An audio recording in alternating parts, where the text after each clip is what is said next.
Hey y'all, Danielle here. So today is the start of a new vlog. Our holly vlogs are over. It is now January 1st, 2023. Can we even believe that? So the last thing that I filmed was actually just a little over 24 hours ago. I was filming at like 1 o'clock in the morning on New Year's Eve, and now it's like 5 o'clock in the morning on New Year's Day. And I feel like it's been 2 days, but it's really only been one. So I had a pretty good night of stitching after I finished filming my last holly vlog that was up. As you can see, I ended up, so when I last showed this to you, I didn't have these darker blue stitches on the back side of this penguin or the darker blue for this penguin at all. So I finished the darker blue, and then I was feeling so good, y'all. I was like, I'm not tired at all. I'm gonna bust out all three of these penguins. Yeah, no. And then excuse me, at a certain point I was like, I think once I do the white stitches, they're gonna kick me in the butt, and I'm gonna realize that I can't do all three penguins tonight. And that's exactly what happened, because I got the white stitches in for this penguin, and this is about half of the white stitches for this penguin. Oh, you can't even see it, but there is another floss color there, that like icy blue that's between the white and the darker blue. I did that for all three penguins first. So, well, finish the dark blue, icy blue, and then white. So while I didn't finish the penguins, I feel like I got a good chunk done, and that was probably the most productive stitching I'd had in a good 10 days. So I was pretty happy with that. And like you can see, there's not that much more on the penguins. There's two more colors for the penguins. There's the darker color that is like its feet and the top of the heads, and then there's the darkest color, which is also where the back stitch is, or what the back stitch is. So what I'm going to do is I'm going to save that darkest color for last, and then after I put the whole stitches in, I'll just bust out the back stitch per penguin. So current plan, finish the white, do the second to last darkest color, which is not a lot of stitches at all per penguin. It's just going to be 3 to 6 threadings of the needles, because I don't know how far I can carry. And then I'll do the darkest color, which also again isn't that many stitches in the baby penguins. And then I'll back stitch each penguin. Oh, the third baby does have the yellow scarf. So I'll start by his beak, work my way out, and then the last thing I have to do for the scarf is the back stitch. I was looking at the big penguin, and that big penguin is probably like 700 stitches. Definitely at least 600, because it takes up quite a few blocks. So yeah, well, I say I'd at least like to do I will for sure do the babies. I mean, I'd like to just finish this whole thing, but I'll at least do these 3 babies. I'd like to bust out the big penguin too, but then I'm like, if I bust out the big penguin, it'd be so close to a finish at that point, so why would I stop? But yeah, so I did that, and then I was too tired. Excuse me, as you can hear. I was too tired tonight to really do any stitching. I didn't get a lot of sleep. Tried to get a nap. Those plans did not go accordingly. So the only thing I did was I pulled this over to me tonight, and I did like 25 stitches in the trunk because I got these ball tip needles. Can you see? So the needle that's all the way on the left. No, it's not gonna focus. There it goes. Can you see the little ball tip at the end? Somebody had suggested these ball tip needles for working with this horrible opalescent even weave. What I'm trying to show you, my question to y'all is, do any of you stitch with these ball tip needles? And if so, okay, so what I have lined up here is, this is the ball tip needle next to, it's a size 26, and it's sitting next to an equivalent, I don't know what the brand is, but it's also a size 26. Do y'all see how small that eye is comparatively? And then the one at the end there is a size 24, I think. Again, just like a regular needle. I don't know what size it is or what brand it is, but like, look at that needle eye size difference. I tried the size 28 because I figured the smaller the needle, the better, as far as getting through these ridiculously hard holes. But y'all, the first time so I can get my threader on it fine because it's a wire threader, so it sort of like collapses through. But when I went to pull the floss through, the first time the floss shredded. Like, you know how even when you just have your one strand, you can pick that one strand apart? Yeah, the strand shredded like that. And so I had to cut it off the needle, and then I tried again, and one of my two strands just snapped in half when I pulled it through. And I'm not pulling hard because I feel like I'm gonna break these needles. So then I pulled the 26 over. Thankfully, I had the fortitude to buy both size 26 and size 28. So I pulled the 26 over and I got it threaded. But then, so I was working with it, and honestly, it wasn't really that much better. And then plus, like, you know how sometimes you hit the wrong hole because, you know, we're humans and we're constantly like, you can't see what you're doing back there. So I would, you know, accidentally hit the wrong hole, as is normal, and then you get resistance when you try to pull back out because of the ball tip. So for anybody who likes these needles, like, please tell me why, because that eye is so small. Resistance on the holes, like, that you don't want to be in. And then I just didn't think that it made that big of a difference pushing through the back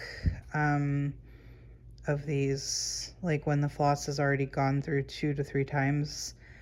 I didn't see a difference. So I don't know if I can get through this project on this fabric, and that makes me sad because I really love the fabric for the project. Yeah, so there's that. So I did that tonight. That just took me like 20 minutes to put those in, and I did that just before I started filming. But yeah, so tell me, like, do you use these ball tip needles? They were expensive, y'all. They were like 7 and change for 2 needles, and I bought the 2 packs. Yeah, I'm not like a needle aficionado.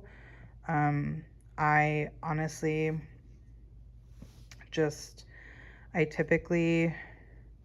so I started out by using basically exclusively size 24, but then I found on Even Weave it was just too big of a needle. 18 count and needle, or 18 count and even weave. I had too difficult of a time once floss had passed through using a size 24. So I had 26s, but they weren't my favorite. And then, interestingly enough, I had been using size 26 so much that I went back to a 16 count Ada and I tried to use a size 24 on it and I just couldn't. So now I just use the 24s on 14 count Ada. And apparently I'm going to use 26s. So I feel like I have proven that I can like adapt and change. My needle size. I didn't think I would ever get to the point of actually being okay with a size 28, or I mean a size 26. I was just using it for necessity's sake. All right, this clip is long enough. Like I said, January 1st. Hopefully, like I said, I want to get at least these baby penguins done. I still have trimming the tree and the nutcracker sitting next to me, hoping to get more work on them while it's winter time. So, all right, I will see y'all in the next clip. Bye. Hey y'all. So, look at all this progress. I'm so excited. When in the last clip, which was yesterday, I think, it was either the 1st or the 2nd. Today is now January the 3rd. I only had like half of the second penguin's belly done for white, and I didn't have any of the navy, which like it looks black, but it's actually just like a super dark navy. So I didn't have any of the navy, obviously none of the back stitch because the back stitch is navy. I didn't have the yellow scarfin and the stars or the snowflakes up above the penguins. So I had decided I knew for sure I needed to get these 3 baby penguins done before I moved forward or moved on to something else. Like I really had hoped to just like power through and excuse me, finish this whole kit. But the way that I was feeling at the time, I didn't know that I would get all the way through it. But then, so last night, at the start of last night for stitching, I decided to do hashtag whip parade progress.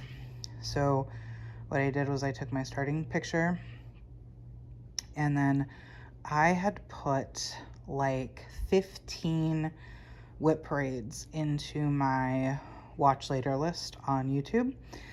They were all brand new to me Flosstubes. Like I just typed in whip parade on YouTube and threw stuff into my watch later list from people that I didn't currently follow.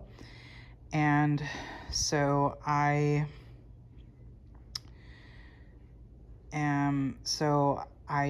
watched 3 whip parades from new to me creators, and then a finish parade from Mislaid Pages. I am on their Patreon and they uploaded it to their Patreon earlier. I don't think it's on their channel yet. I'm not sure.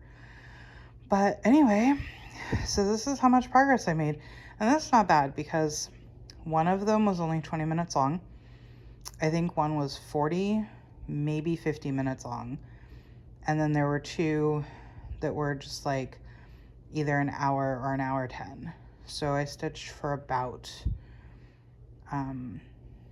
3 hours. And all of this white over here for the big penguin, I did that during the last hour. I did that during Jesse's finish parade. So because I've started the big penguin, you can see in the picture how much I have left. You know, I'm about halfway through the white for the penguin, for the big penguin. Not gonna lie, there was a part of me, earlier before I started the big penguin, where I was like, you know, if I just take the hill, right, the icy blue color, I could just make the other side of the hill. Like, you see how it comes down there? So it would look like, you know, it would look like there was a little slope up instead of the penguin, right? And then it would just be these 3 baby penguins, about, you know, one of them sliding down and the other 2 about to slide down, and I'd be done. I was like, I could be done in like another, I don't know, what's that, 75 stitches maybe? But then I was kind of thinking, I was like, but then I wouldn't have that penguin. But I was like, but if I just like made the hill and then made it flat, then that little baby penguin could be just about to come up the hill. But I didn't think about that until I'd already started stitching the big penguin. And let's be honest, they're baby penguins that are sledding. Perhaps they should have some adult supervision. But they're so cute. I just love them so much. They're so cute. So yeah, I think I'm gonna do another night's worth of parade progress, because for some reason, something about like taking the pictures every time, like, just really motivated me, and I hardly felt the stitching at all. So, yeah, and this was the majority of the back stitch. I mean, that adult penguin doesn't have very much back stitch, and then the little baby, you know. Although, let me tell you, y'all, every mistake I've made in this pattern was on the little baby penguin with the scarf. Let me try to hold it so that I can point. My goodness. So the first mistake I made in this penguin was this first row of white stitches. I started it too high, and I was like, oh, whatever, it's fine. I'll just make sure that the subsequent rows are correct, which I did. Then I messed up over here where his foot goes. Like, the ground is in the right spot, but the white stitches like should have come down one more over here. Like, that row shouldn't be that long. It should be over here. But I was like, it's fine, whatever. It's their feet. Their feet are not uniform, so its little foot will just be a little different. Then when I came up here and I was doing this really dark blue kind of charcoal, or this kind of charcoal color, yeah, messed up there. That one is supposed to be like one down instead of just straight across. And so then that meant that I had to modify so when I was doing the scarf, there was like a gap between the scarf and his head. And I was like, well, I guess there was supposed to be a gap. I don't know, but I was just like, okay, so I gotta fill in the gap so that the scarf is actually touching his head. So then that made this be off. And then that meant I had to put an extra stitch of the navy in to fill out his head. He is all, and so then when I went to do the back stitch, that just made everything so odd to have to modify it. So he's my special baby penguin. He looks kind of funky to me, but you know, I'm sure it's fine. He looks fine, but I know how many mistakes are in him, and that irritates me. But yeah, so like I said, I think I'm at least gonna do one more night of this parade progress thing, and I think at this point, I mean, I just have to finish it, right? Like, I just have to finish it. It doesn't make sense to me to not finish it with just, like, if I get that big penguin done and I don't finish it, that seems silly. So we'll see. But I am kind of excited. Part of why I'm like, hey, I'm kind of ready to put this down is because I'm super excited for Stitch for Pride, hosted by Dee's 20 Stitches. I know I talked about it in my plan, like my last Flosstube, where I talked about it was actually a Holly vlog where I talked about my plans and stuff. I I mentioned Stitch for Pride, and but Dee did finally put out the official video, and I am just so... They made a lot of tweaks based off of like, I guess, feedback from the community and how 2022's Stitch for Pride event worked and how it felt and how it went and everything. And like, every tweak that Dee made to Stitch for Pride is perfection to me. For me, for 2022, I participated in all of the learning, but I did not participate in very much of the stitching prompts because I do not change my projects frequently. I just have to stitch on what I want. Like, forcing myself to stitch on something because it's called for, or because, you know, of a stitch along or whatever, it doesn't work for me. So, and I know some people tried to like find one project that would fit like a ton of the prompts, but that's also just not me. It would also require me stitching on something, you know, because it's like part of the stitching prompts. So I only participated in the stitching prompts when it just happened to coincide with what I was stitching.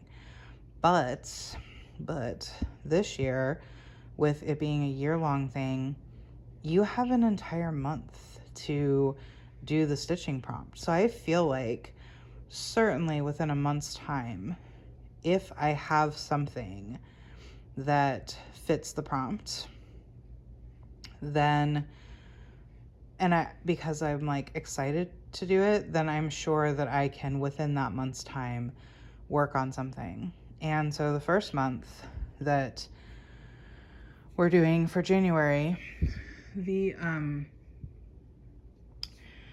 thing we're learning about is a person named Jazz Jennings, and she is a trans woman, and she wrote a children's book. And when I heard children's book, I was like, oh, I have like basically like the equivalent of a niece via friendship, who's 3. And so I was like, children's book? Yes, please. So I watched the YouTube video of the Jazz's family reading the book, and it was so cute. So I promptly went and bought it for my niece and shipped that to them. They live in Tennessee, so a little bit of a distance. So I shipped that off. And then also there was, you know, if you wanted to do like expanded learning, there were some lists of books written by trans people. And so it suggested that we take a look at the lists, find a book to read or add to our want to read list. I will admit I am not I used to be a very prolific reader. And then I entered this phase of my life where I would like binge read for a couple months, but then maybe I wouldn't read for like 6 months. And now I just don't read very much at all. Like, I have this thing where when I stop to read, like actual text, read a book, my brain just promptly slows down enough that I conk out and fall asleep. And I cannot focus on audiobooks enough.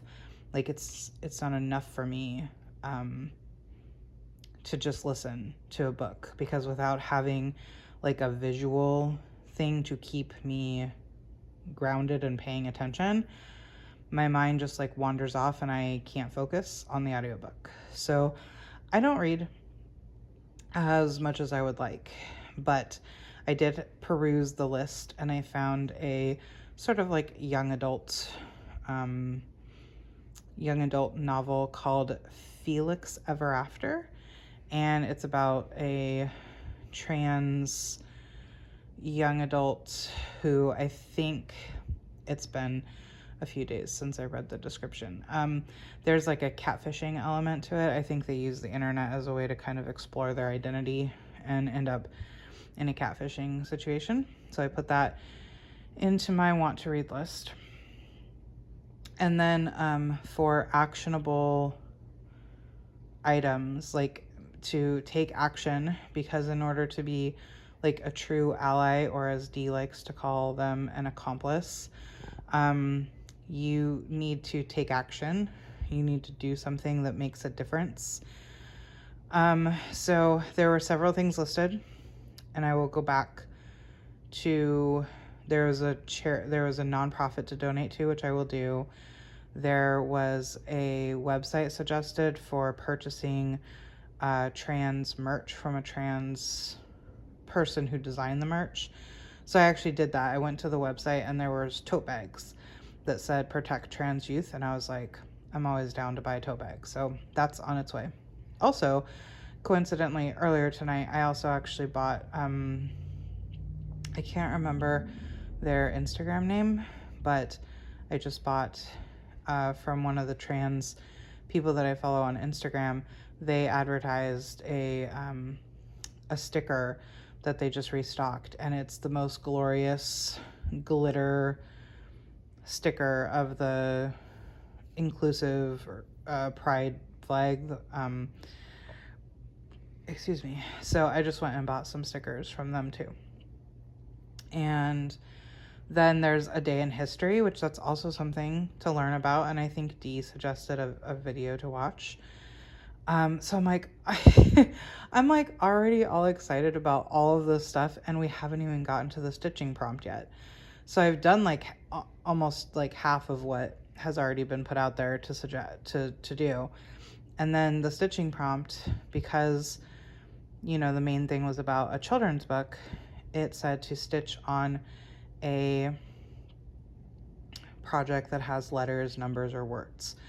So for me, I was like, I already want to finish Drama Llama Sampler this year. So I was like, I'll just pull out Drama Llama Sampler, and I'm just like really excited to do that.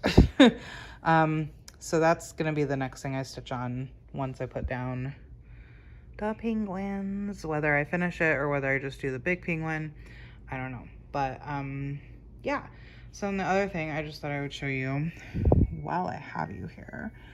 I made a list of my whips, because when I did that compilation of like how many whips did I have when I came into 2021, I just had to do that from memory. Like, I literally had to do that from memory. Like, I knew, thankfully I'm pretty good with remembering stuff, because I knew everything that I had started of what's left that I had started in 2021. So all I'm really interested in doing, so like I know some people keep a spreadsheet of like every whip they've ever had, what day they started, what day they finished, fabric, floss, like all, what kind of hashtags they used, all that stuff. I'm never going to keep up with a list that extensive. And then because I haven't been tracking this stuff, some of these ones I would know an exact date for. Some of them I would like have available on Instagram, or at least a close enough date, but I just decided that for me the month is sufficient. And so what I'm gonna do, so let's take the penguins for example, okay? So like I started that in December of 22. Now when I finish it, even if I finish it here in the next few days in January of 23, this penguin one will stay on my list until I'm doing my 2023 stats, because I will want to know that I came into 2022 with all of these 18 whips. So the whips that I have now, whether or not I finish them, they have to stay on the list until the end of 2022 when I do my stats.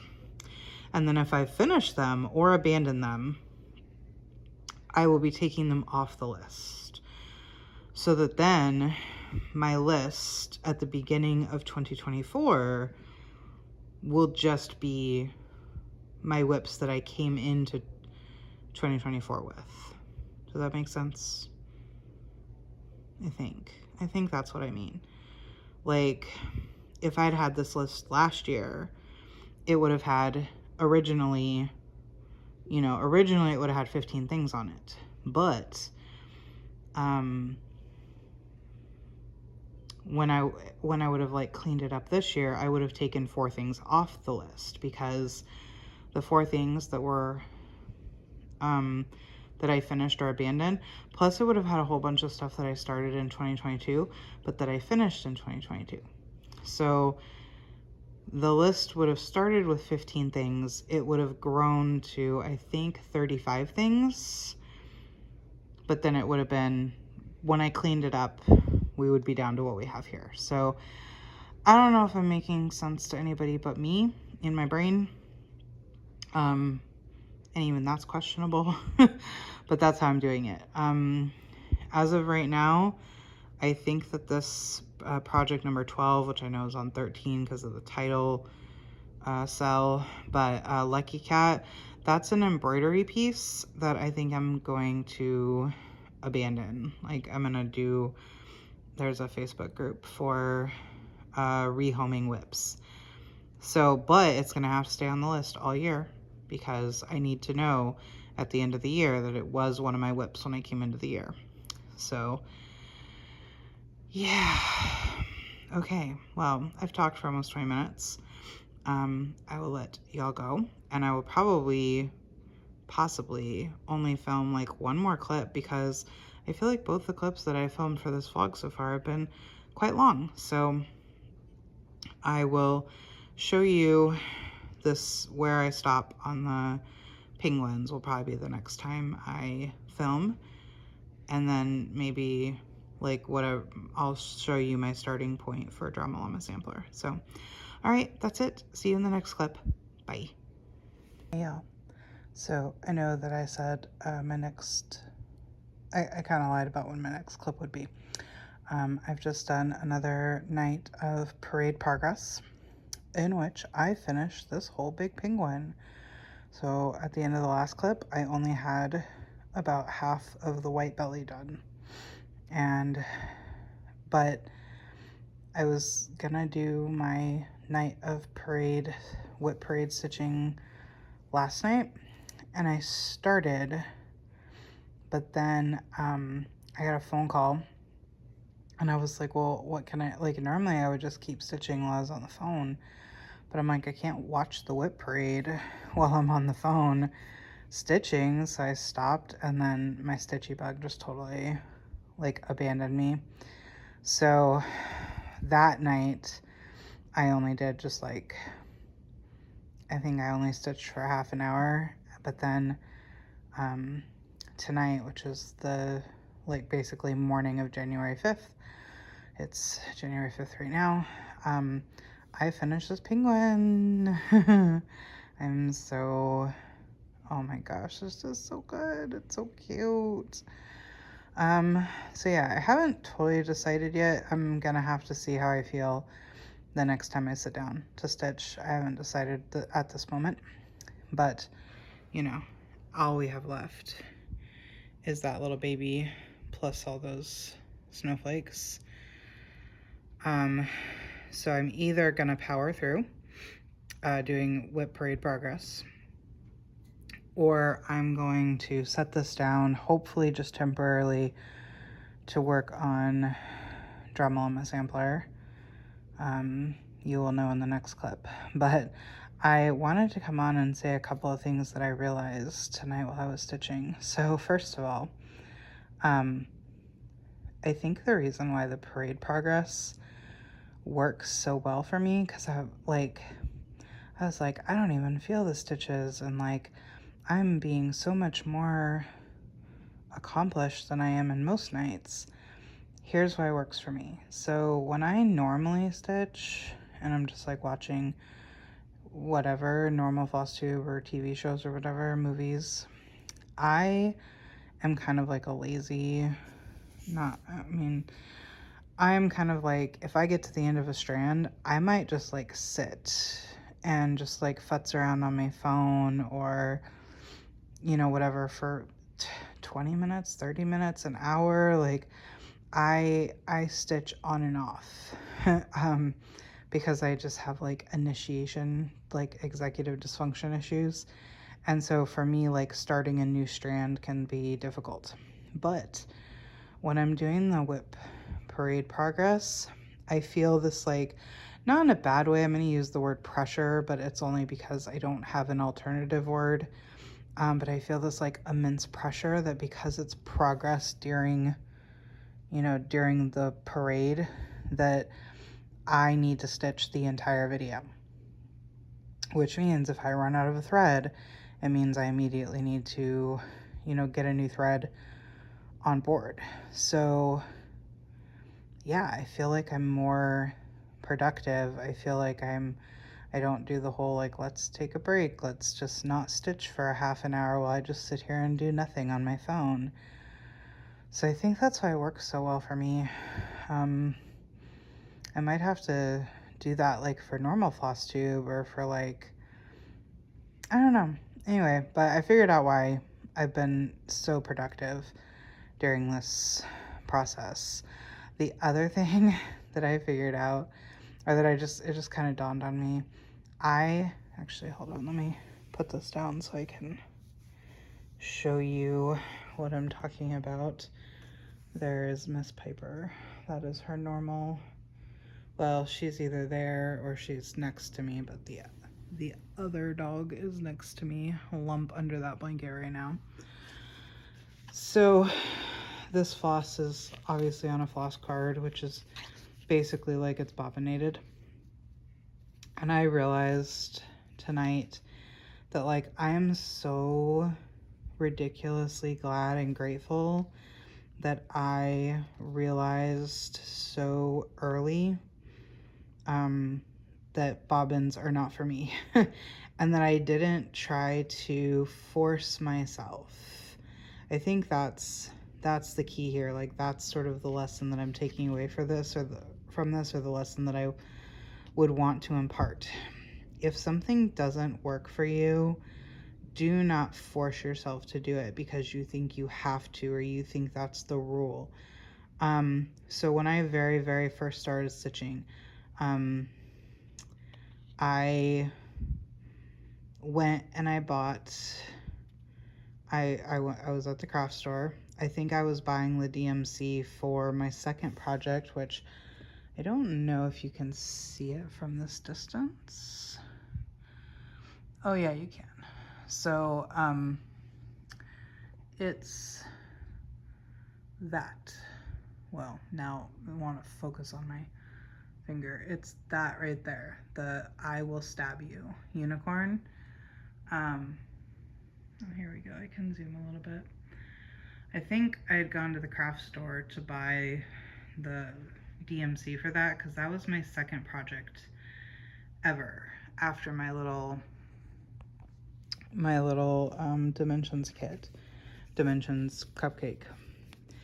And I bought a pack of bobbins, just like 20 or however many bobbins it was, because even without ever really having watched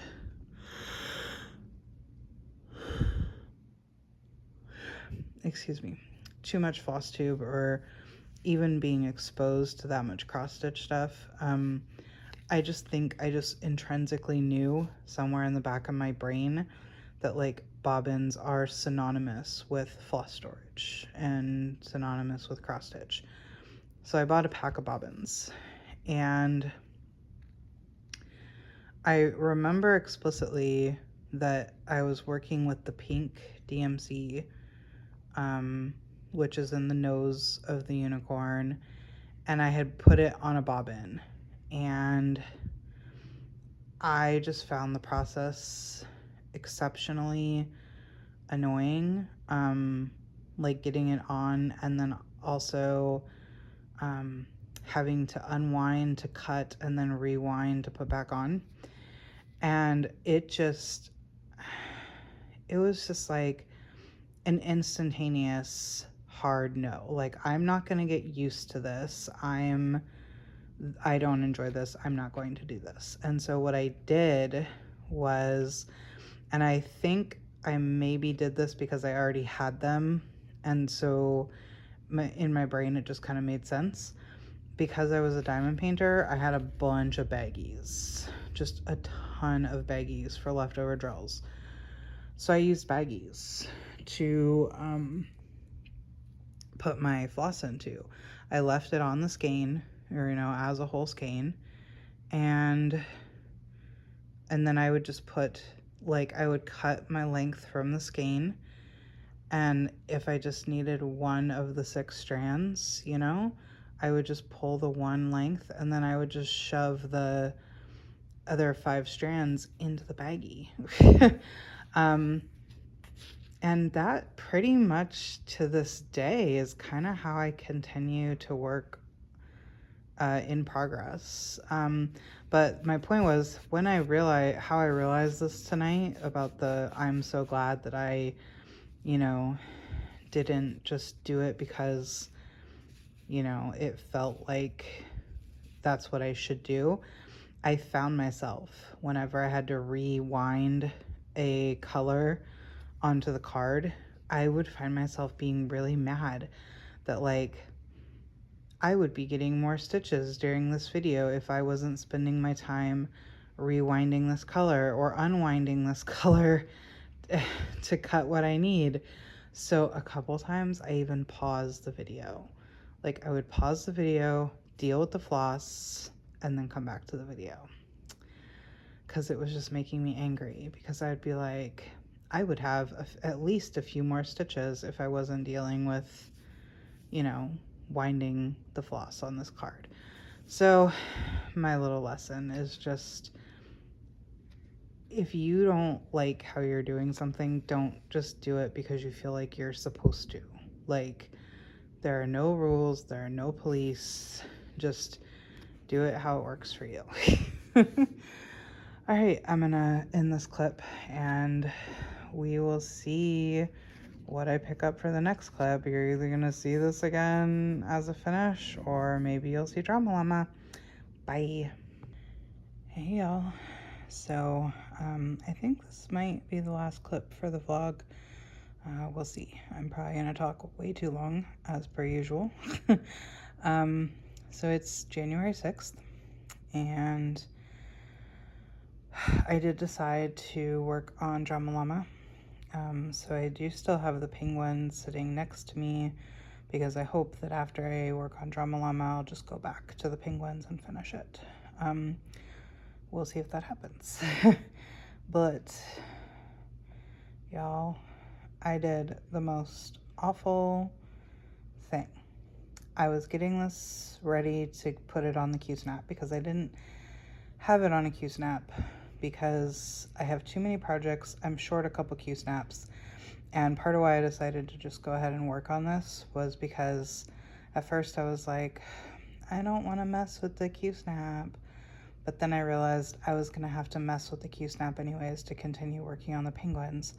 So I just stole the penguins Q-snap to put this on. So I was getting this fabric ready to go on the Q-snap, and I was thinking to myself, there's a lot of fabric here at the bottom that I could cut off. I had already cut the sides off because I had hit the right border.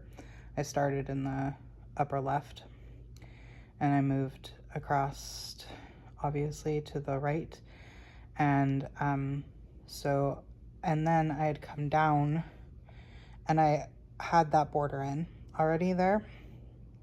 So I was like, now I can cut the bottom. And like you can see over here, like, that's margin, right? That's good enough.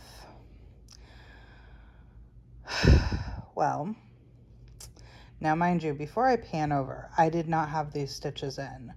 Otherwise I might have seen and been able to kind of course correct. But like, between being in low light and being at like an awkward angle, I was like, my fabric was off to the side of me, the left side of me at that, and I was cutting with my right hand. But like I said, these stitches you're about to see weren't here. Otherwise I might have, seen seen how close I was getting and been like, oh no, course correct. My cutting started to get worse. I clearly do not have the same margin over here that I have on the left that I have on the right. But, so I didn't have this corner in, and I was like, oh my God, oh my God, oh my God, can I even, actually, now that I'm thinking about it, well, anyway, I'll take you through my process at the time. I was like, can I even get these stitches in? So I held up a tape measure from the border on the right-hand side over all the way across to the left-hand side. And I was like, okay, I can get the stitches in, but there's just like no border here. This is literally a 1/2 inch. Now that I'm thinking about it, what I could have decided to do would have been to rip this border back and just omit the so like I'll show you on the cover page. Actually, correction, this I have to go, no, I don't have one with a cover page, sorry. I just have the Pattern Keeper one downloaded. But if I look at where I was stitched, my border that I already had in comes down to like the perfect spot that if I had just ripped back this corner and omitted the bottom alphabet, there's so like the way this pattern is gonna go is here it's gonna say won't dismantle itself, and then along here there's a vine with leaves and it comes across, and then what's in this space here between the vine and the border is an alphabet that goes across here, it goes all the way, but then here it only goes on the second line, it only goes to here, and then there's numbers. So basically it's alphabet and numbers. I could have just ripped back that corner, taken those stitches out, and then cut my piece off with the border that's gonna, the little viney border that's gonna come across right here. I think there's another little doodad. Yeah, there's like another little diamondy doodad below the llama's feet. Regardless, I have reached out to a friend of mine who is quite a talented seamstress and quilter, and I asked her, I was like, is this enough? Is this 1/2 inch enough for you to do something with? So I sent her a couple pictures of like wall hangings where one that I really liked was the wall hanging has got the stitching in the center, and then there's like maybe an inch of like a solid color fabric, and then there's like 3 inches of a patterned fabric. And I liked the idea of having a matte color, and I've already been like looking, ironically I'd been looking for sort of protest fabric because I want to finish my Codify Row Now piece on some styrofoam into a block finish. So I found this fabric that I think is gonna be really good. It's got like very, women-centric like protest sayings on it, like no means no, and this is what a feminist looks like, and women's rights right now, stuff like that, that I think, so that would be like a 3-inch border of that fabric. And then I'm playing around with like, I found a really pretty bright orange, which I think plays off the orange in this really well. So it's gonna be okay. But I asked her, so what I did tonight after I determined that I could actually get these stitches in was I had to finish this line right here. There was about 20 stitches to put in, and then I completed this corner. So now in this border, all I have left is these little up downs all the way till they meet. And then there's a purple line here. And also the only thing that's not stitched on this side is the same purple line. So I would have to move the Q-snap to get to that, but except for that purple line, I can get everything in this Q-snap. But once I can, like, I'm gonna move it if she says it's okay for me to like sew on some extra fabric here, then I'll do that, and I'll move this up so that the Q-snap can bite it down here, because this was so painful to stitch, y'all, because I've been basically stitching like this, you know, holding it like this, pinching it, and that, my wrist hates that. I can't stitch in hand. So this was 120 extremely painful stitches. I have obviously to connect this border, and then also the first line of the alphabet is like right here, starts right here. So that would also not be within my Q-snaps reach if it stays like this. So, but yeah, so this is my starting point for Drama Llama Sampler, and I guess now that she's committed to help me, I'm probably committed myself to finishing this in this session. Obviously, I'm going to finish it. The only thing that might hold me up with like taking a break from it is I know she's sort of in the middle of a weird living situation, and she might not want things shipped to where she is right now. So I might be able to take a break from it. Maybe after I get all the painful stuff done, I can take a break, short break, come back to it, finish it. But like now that I know that there's like a finishing plan, I guess that commits me to finishing it. I only have 1,300 stitches left. The last 2 times I've worked on Drama Llama Sampler, I have done more than 1,300, or about or more than 1,300 stitches. So once I get going with this one, it stitches super easy and fast. So here's hoping.